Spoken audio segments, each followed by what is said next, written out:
오늘 본문의 말씀에는 다단과 아비람이 리더십에 대하여서 반항을 하였습니다. 올라오라고 하였지만 가지 않았거든요. 그래서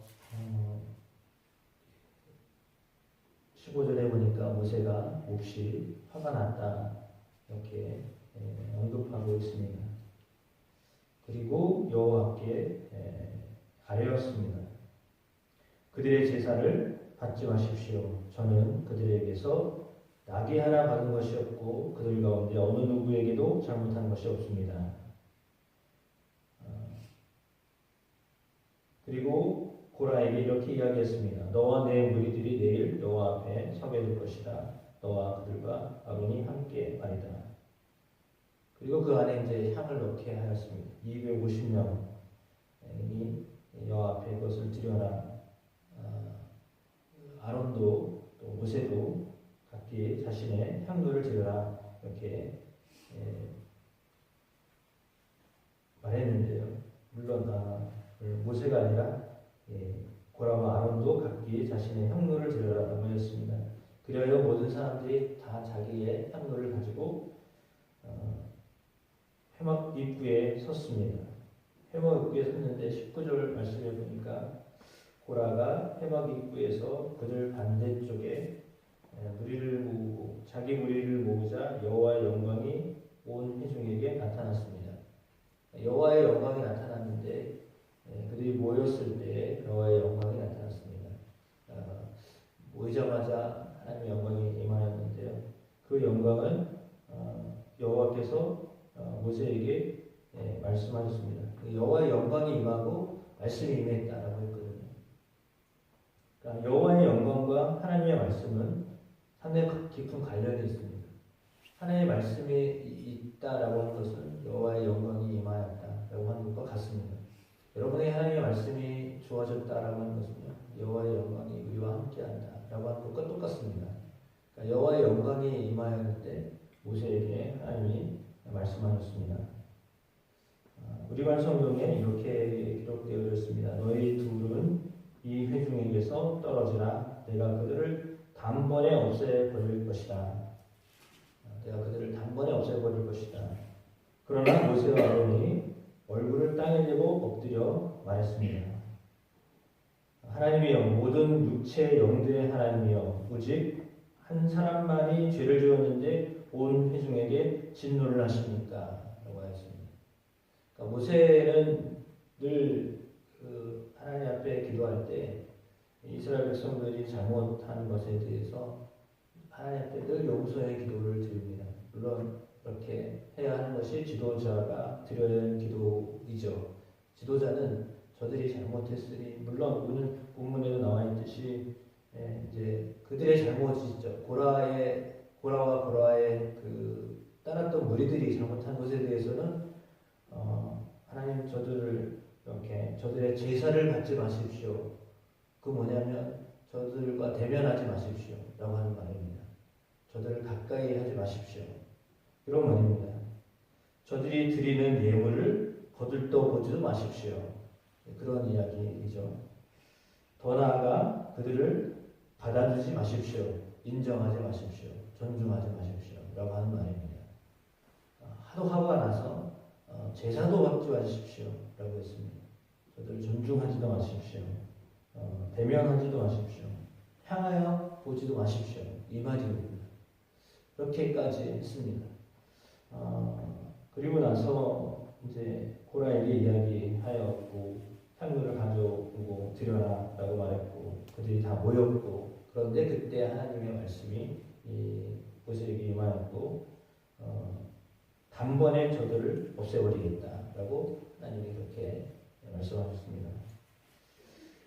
그래서 그때 이제 한 사람 때문에 우리가 다 망하는 것이 이게 하나님 뜻입니까? 이렇게 항변을 했습니다. 그러자 여호와께서 모세에게 또 말씀하십니다. 고라와 다단과 아비람의 장막에서 떨어져라. 이것을 회중에게 말하라 라고 했습니다. 내가 그들을 심판할 건데 그들에게서 멀리해라 라고 하였습니다. 그래서 다단과 아비람으로 가고 있는데 장로들이 그를 따라갔습니다. 그래서 회중에게 경고합니다. 이 악한 사람들의 장막에서 물러나라. 그들에게 속한 것은 어느 것이든지 만지지 말라. 그렇지 않으면 그들의 모든 죄로 인해 너희가 멸망당할 것이다 라고 했습니다.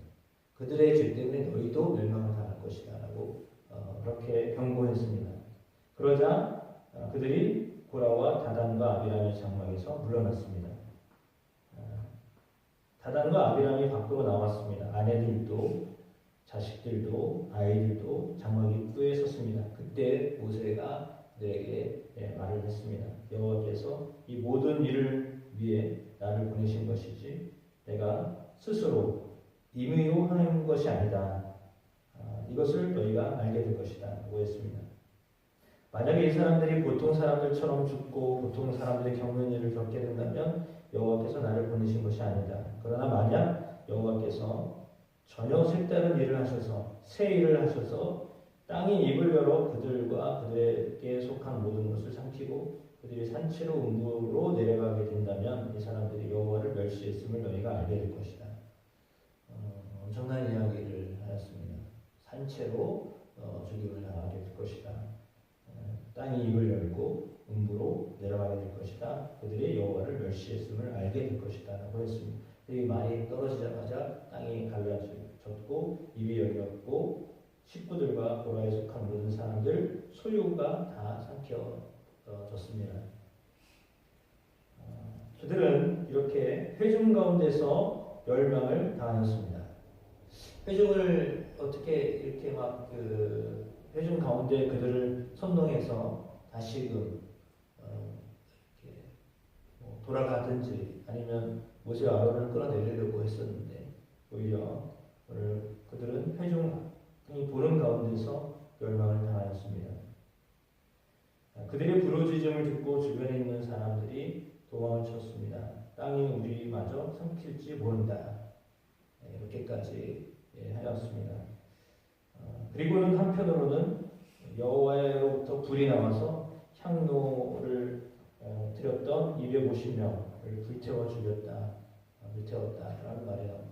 너무나 처참한 일이 성경에 기록되어져 있습니다. 반항하는 사람이 어떤 결과를 얻게 될 것인지를 말씀해 주고 있습니다.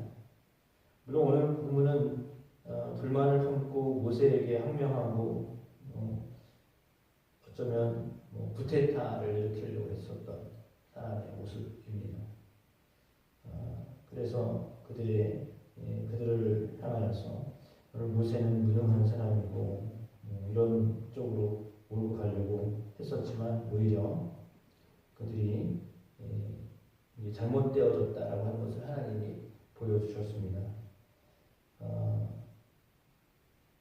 많은 사람들이 어떤 현안에 대하여서 어떻게 처리하는가를 바라보면서 이건 분명히 욕심이 있는 거다라고 하는 것을 대부분 사람들이 알 수 있습니다.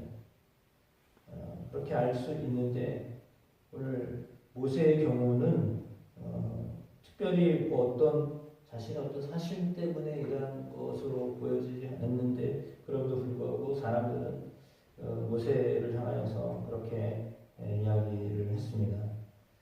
그래서 이 일이 어찌 보면 먹을거리로부터 시작하여서 오늘 본문에 보면 애굽을 마치 가나안처럼 설명을 합니다. 젖과 꿀이 흐르는 곳이었다라고 설명을 합니다. 그리고 우리가 가야 할 곳은 험난한 곳이고 그런데 거기 가서 우리를 죽게 하려고 한다라는 쪽으로 이렇게 모세를 몰아갔습니다.